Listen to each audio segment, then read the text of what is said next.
وقت بہت ہو چکا ہے اور بہت مختصراً میں اپنی بات آپ کے سامنے کہوں گا. یہاں استاد بھی موجود ہیں اور استادوں کے استاد اساتذہ بھی موجود ہیں. یعنی میری مراد ہے پروفیسر مولانا منظور احمد صاحب سے، جو میرے استاد ہیں. میرے لیے باعث شرف ہے پروفیسر شارق بطولوی، جناب حافظ سہیل صاحب، جناب عارف نقوی صاحب.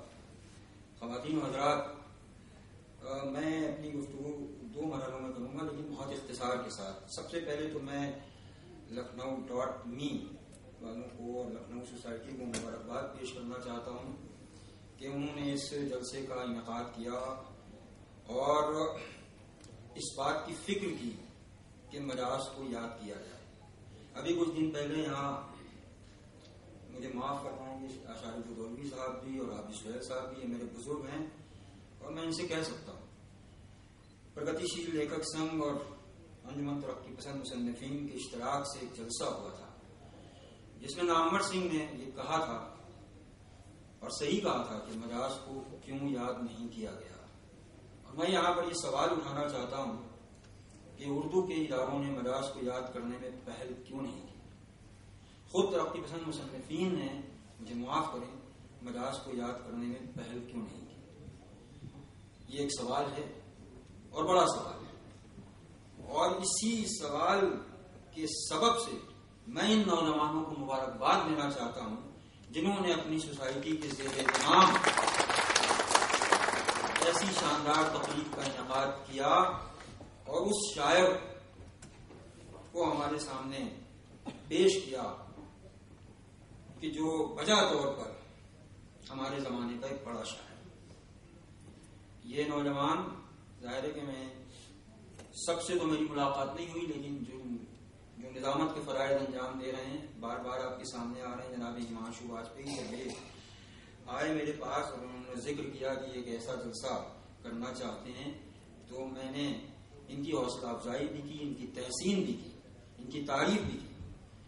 اور یہ بھی میرے ذہن میں خیال پیدا ہوا کہ دیکھیے خود اہل مجاز جو ہیں وہ مجاز سے دور ہیں اور جو مجاز سے دور ہیں وہ مجاز سے قریب ہیں. یہ بہت خوشی کی بات ہے، بہت مسرت کی بات ہے. دوسری بات یہ کہ یہاں پر کچھ ایسی باتیں کہی گئیں،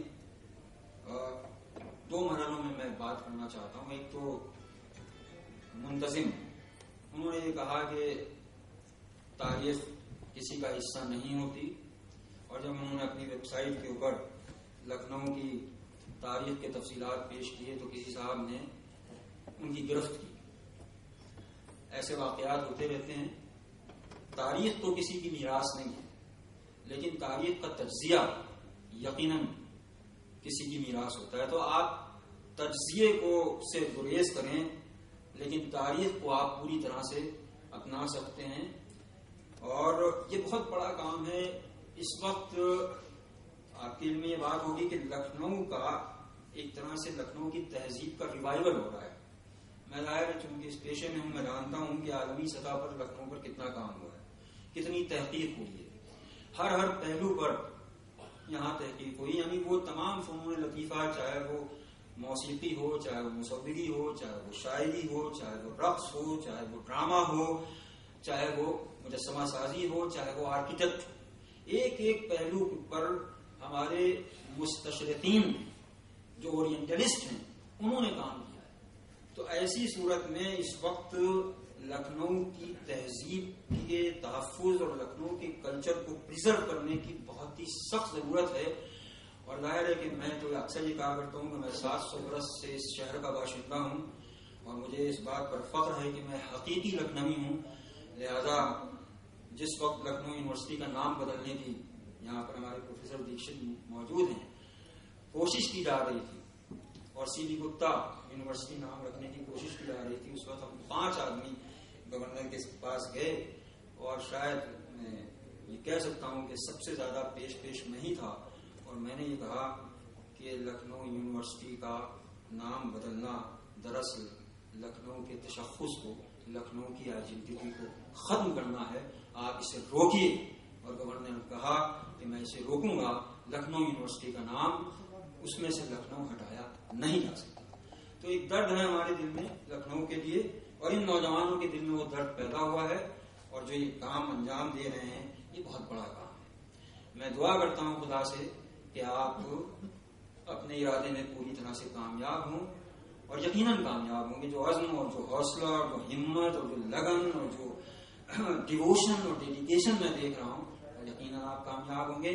تو میں آپ کو ایک بار پھر مبارکباد دیتا ہوں، اور اسی کے ساتھ میں یہ بھی کہنا چاہتا ہوں کہ ایک چیز آپ میں اور مجاز میں کامن ہے۔ ہمارے پروفیسر شاہد مدوری صاحب نے یہ ان تمام حالات کا ذکر کیا مجاز کے ریلیونس کے بارے میں کہ آج مجاز ہمارے لیے بامانی کیوں ہے، لیکن آپ میں اور مجاز میں جو چیز کامن ہے، جو کامن کاز ہے، وہ ہے سوشل کاز۔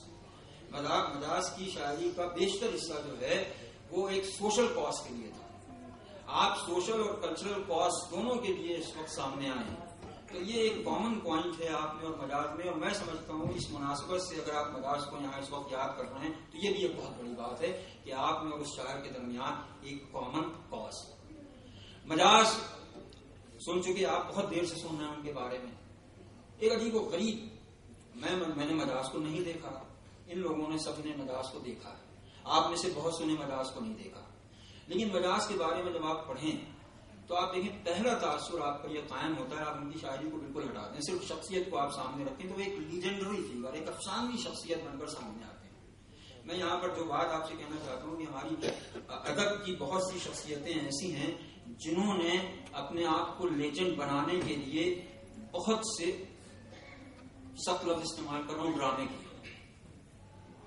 تاکہ ان کی شخصیت افسانوی بن سکے۔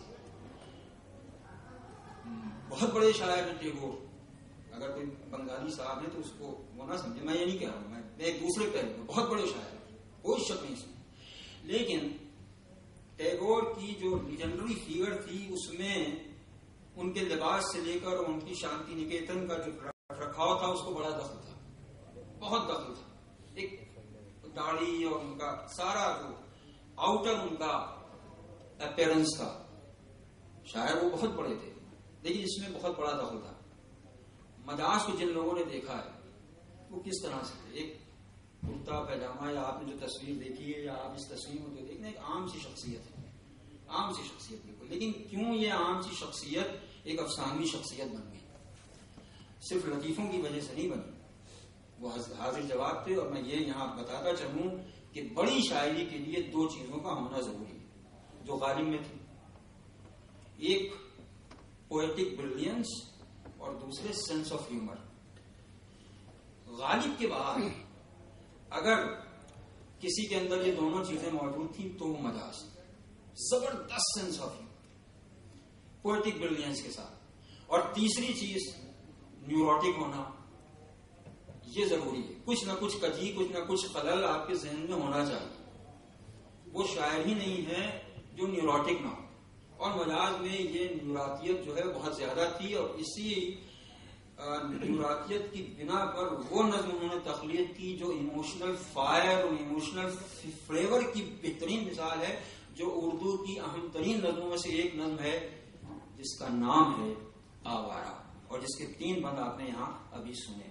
اور طلعت محمود کی آواز کا کمال یہ تھا، بہت سی ٹیوننگز بنائی جاتی ہیں لیکن طلعت محمود کی آواز کا اور اس دھن کا کمال یہ تھا کہ جو اس نظم کی روح تھی، جو اختلال اور جو خلل، وہ خلل اس پوری آواز کے اندر موجود۔ تو آوارہ مجاز کی جو نظم ہے وہ اردو کی بہترین نظم ہے۔ تو مجاز کی بریلینس، مجاز کی انٹیلیجنس اور مجاز کا سینس آف ہیومر جو لطیفوں کی شکل میں آپ نے دیکھا، تو بڑا شاعر بننے کے لیے جن چیزوں کی ضرورت ہوتی ہے وہ مجاز میں پوری طرح سے موجود ہے۔ اگر یہ پوئٹک بریلینس ان میں نہ ہوتی اور اگر یہ سینس آف ہیومر ان میں نہ ہوتا تو وہ اتنی بڑی نظم نہ کر پاتے۔ بہت بڑی نظم ہے اردو کی، اور سارے ہمارے اردو کے تمام نصابوں میں شامل ہے، ہر جگہ یہ نظم شامل ہے، کوئی مجاز کی کوئی اور تخلیق اور تصنیف شامل ہو یا نہ شامل ہو لیکن یہ نظم ضرور شامل ہے۔ تو اس وقت جو ایک گیلیکسی تھی، آپ یہ دیکھیں کہ فیض کا بھی اس وقت ایک سلسلہ چل رہا ہے، یہاں سے لے کے پاکستان تک، یہی زمانہ مجاز کا ہے۔ پوری ایک کہکشاں تھی ترقی پسند شاعروں کی، اس پوری کہکشاں میں میرے یہ دونوں بزرگ حضرات، ان کا میں بہت احترام کرتا ہوں، اس بات سے متفق ہوں گے کہ اس پوری کہکشاں میں 2 شاعر تھے جن کو اپنے زمانے میں ہی مقبولیت مل گئی، اور وہ مقبولیت کی معراج پر پہنچ گئے، ایک فیض اور ایک مجاز۔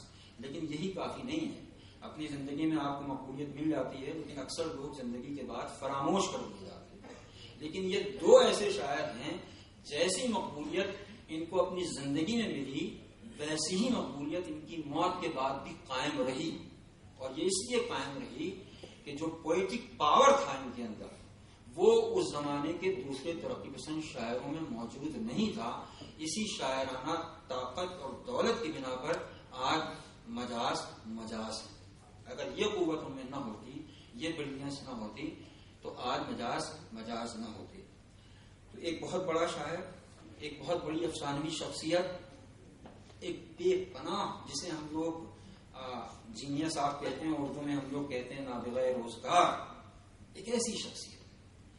اور لکھنؤ کو ہمیشہ اس پر فخر رہے گا کہ مجاز تھے تو رودولی کے، لیکن لکھنؤ نے انہیں پوری طرح سے اون کر دیا تھا، اور کبھی کسی ایسی چیز کو ڈس اون نہیں کیا جا سکتا جو آپ کی آئیڈینٹی بن جائے۔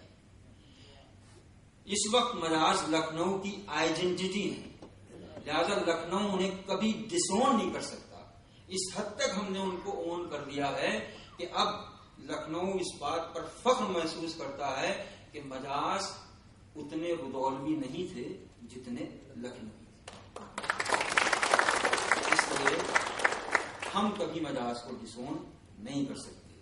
معاف کیجیے گا، وقت بہت کم ہے، لیکن بہت ہی اختصار کے ساتھ جو چند باتیں ہو سکتی تھیں وہ میں نے آپ کے سامنے پیش کی۔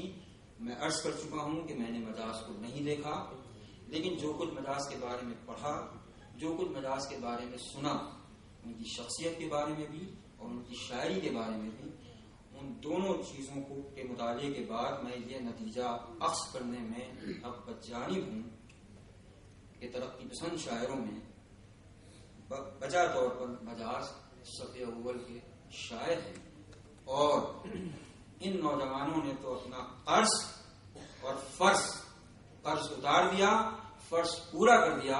اب ایک سوالیہ نشان یہ ضرور ہے کہ اس کے بعد مجاز کو کون یاد کرے گا۔ میں سمجھتا ہوں ان لوگوں کو مجاز کو یاد کرنا چاہیے جن کی تحریک کو مجاز میں نقطۂ عروج تک پہنچایا۔ شکریہ۔